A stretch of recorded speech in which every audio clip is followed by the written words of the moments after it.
Hi students, నేను మీ హిందీ సార్ని సింగ్ సార్ని. 2024-25 సంవత్సరానికి సంబంధించి 9వ తరగతి చదువుతున్న విద్యార్థుల కోసం వాళ్ళకి ఇప్పుడు రాబోయే SA1 ఎగ్జామ్స్లో దుఃఖ్ కా అధికార్ అనే పాఠం నుంచి 8 మార్కుల సారాంశం వాళ్ళకి కనుక అడిగినట్లయితే 8కి 8 మార్కులు మీరు పొందాలి అనే ఉద్దేశంతో ఈరోజు ఒక సారాంశానికి సంబంధించి వీడియో చేసి మీకు పెట్టడం జరుగుతుంది. ఈ సారాంశంలో ప్రతి వాక్యాన్ని ప్రతి పదాన్ని తెలుగులో మీకు నేను ఎక్స్ప్లెయిన్ చేసి ఇవ్వడం జరుగుతుంది. ఇక మీకు అలా ప్రతి పదం తెలుగులో దాని అర్థం తెలిసింది అంటే ఈజీగా చదువుకొని చక్కగా దాన్ని నేర్చుకొని మీరు రేపు SA1 ఎగ్జామ్లో రాయగలరు అన్నమాట. ఈ దుఃఖ్ కా అధికార్, తుమ్ కబ్ జావోగే అతిథి, ఈ 2 పాఠాలు సారాంశాలని వీడియో చేసి పెట్టడం అయితే జరుగుతుందన్నమాట. మరి తుమ్ కబ్ జావోగే అతిథి ఆల్రెడీ పెట్టడం జరిగింది. ఇప్పుడు దుఃఖ్ కా అధికార్ అనే సారాంశాన్ని మీకోసం మన PDNS హిందీ ఛానల్ మీ ముందుకు తీసుకురావడం జరుగుతుంది. ఇక ఇలాంటి మంచి వీడియోలు గ్రామర్కి సంబంధించినవైనా, లెసన్కి సంబంధించినవైనా, లెటర్స్ అయినా, జనరల్ ఎస్సేలైనా ఏదైనా ప్రతి పాయింట్ మీద మీకు వీడియోస్ మీ ముందుకి రావాలి, మీరు చూడాలి, మంచి మార్కులు పొందాలి అని అనుకుంటే మన ఛానల్ పేరు PDNS హిందీ. అది మాత్రం మర్చిపోవద్దు. సబ్స్క్రైబ్ చేయండి, లైక్ చేయండి, షేర్ చేయండి, అన్నీ మీ ముందుకు వచ్చేస్తాయి. చూడండి అన్న, దుఃఖ్ కా అధికార్. మొదటగా Lekhak పరిచయ్. Lekhak Yashpal G high. Writer ఎవరయ్యా అంటే యశ్పాల్ గారు అనమాట. ఇనకా జీవన్ కాల్ సన్ 1903-1976 హై. ఈయన జీవితకాలం 1903 సంవత్సరంలో జన్మించి 1976 సంవత్సరంలో మరణించాడనమాట. జ్ఞానదాన్, ఫూలోం కా కుర్తా, దేశద్రోహి, झूठा सच ఆది ఇన్కి రచనాయే హై. ఈ జ్ఞానదాన్, ఫూలోం కా కుర్తా, దేశద్రోహి, झूठा सच ఈ మొదలైనవన్నీ కూడా ఈయన రాసిన రచనలు. పద్మభూషణ్ సే ఇన్కో సమ్మానిత్ కియా థా. పద్మభూషణ్ అవార్డు ఇచ్చి ఈయన గారిని సన్మానించడం జరిగింది. అమర్ షహీద్ భగత్ సింహ్ ఆది కే సాత్ మిల్కర్ ఇన్హోనే భారతీయ స్వతంత్రత ఆందోళన మే భాగ్ లియా థా.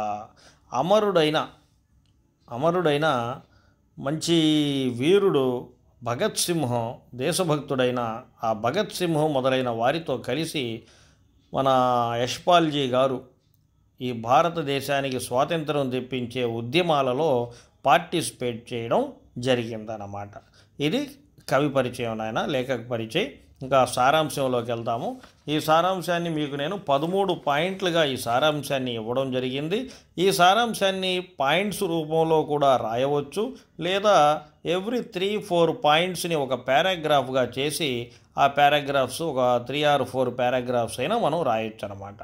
నేను అయితే పాయింట్స్గా ఇచ్చాను మీకు. చూడండి, పాయింట్ నెంబర్ 1, लेखक ने कहा कि पोशाकें उन्हें विभिन्न श्रेणियों में बांट देती है. लेखक ने कहा कि రైటర్ గారు ఏమంటున్నారా అంటే పోషాకే వస్త్రధారణ, ఉన్హే విభిన్న శ్రేణియోమే వాళ్ళని వివిధ వర్గాలుగా బాంట్ దేతీ హై డివైడ్ చేసేస్తుంది అని అంటున్నాడు.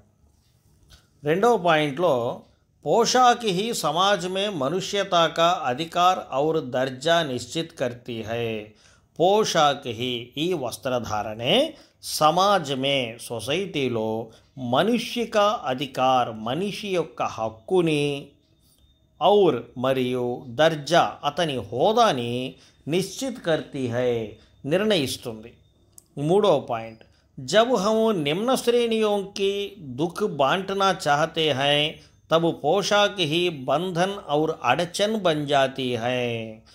जब हम ఎప్పుడైతే మనము నిమ్న శ్రేణియోంకి అంటే ఈ పేద వర్గాల వారు, ఈ తక్కువ వర్గాల వారి యొక్క దుఃఖ్, వాళ్ళ కష్టాన్ని, సమస్యని, బాధల్ని బాంటనా చాతే హై పంచుకోవాలని అనుకుంటామో తబు పోషాక్ హీ అప్పుడు ఈ వస్త్రధారణే, ఈ హోదానే, ఈ హక్కే బంధన్ ఔర్ అడచన్ బన్ జాతి హై మనకి కాళ్ళకి బంధం వేసేస్తుంది ముందుకు పోకుండా.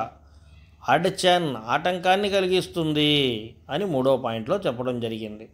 4th పాయింట్, बाजार में खरबूजे बेचने आई एक औरत कपड़े में मुंह छिपाकर घुटनों पर सिर रखकर रो रही थी.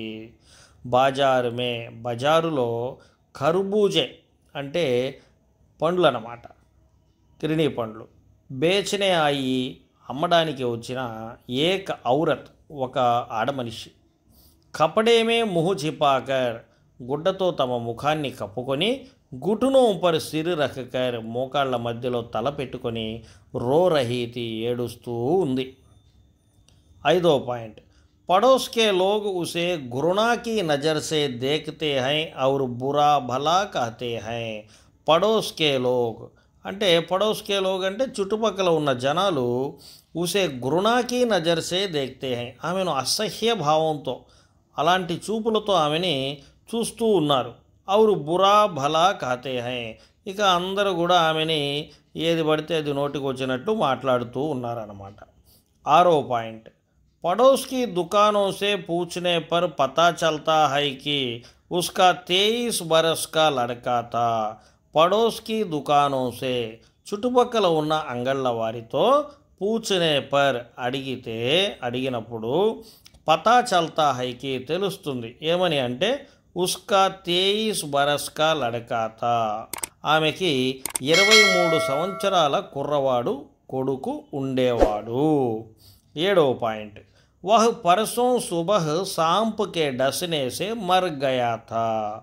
వహ్ అంటే ఎవరు? ఆ 23 సంవత్సరాల కొడుకున్నాడే అతడు పర్సోం మొన్న సుబహ్ మొన్న ఉదయం సాంప్కే డస్నేసే పాము కాటు వేయడం వల్ల మరిగయా థా చచ్చిపోయాడు. 8వ పాయింట్, జో కుచ్ ఘర్ మే థా వహ్ ఉసే విదా కర్నే మే ఖర్చు హో గయా థా. ఇక ఇంట్లో కొడుకు చచ్చిపోయాడు కదా, కొడుకు చచ్చిపోయాడు, సంపాదన లేదు. ఇక ఇంట్లో ఏమైతే ఏ ఉప్పు పప్పు బియ్యం డబ్బు ఏమైతే ఇంట్లో ఉన్నాయో అవన్నీ జోకుచ్ ఘర్మేత ఏమైతే ఇంట్లో ఉన్నాయో అవి వహ్ ఉసే విదా కర్నేమే ఆ 23 సంవత్సరాల కుర్రవాడు చచ్చిపోయాడు కదా అతన్ని విదా కర్నేమే అంటే వీడుకోలు పలకడం అంతిమ సంస్కారాలు చేయడంలో ఖర్చు హోగయాత ఖర్చు అయిపోయినాయి. 9వ పాయింట్, घर में उसके बहू और पोते भूख से तड़प रहे थे. घर में ఇంట్లో ఇక ఆ ముసలావిడ యొక్క కోడలు మనవళ్ళు వీళ్ళు భూక్సే ఆకలితో తడప్ రహేతే విలవిలలాడుతూ ఉన్నారు. తడపన అంటే విలవిలలాడడం. 10వ పాయింట్, उनका भूख मिठाने बेबस होकर बुढ़िया खरबूजे बेचने आई.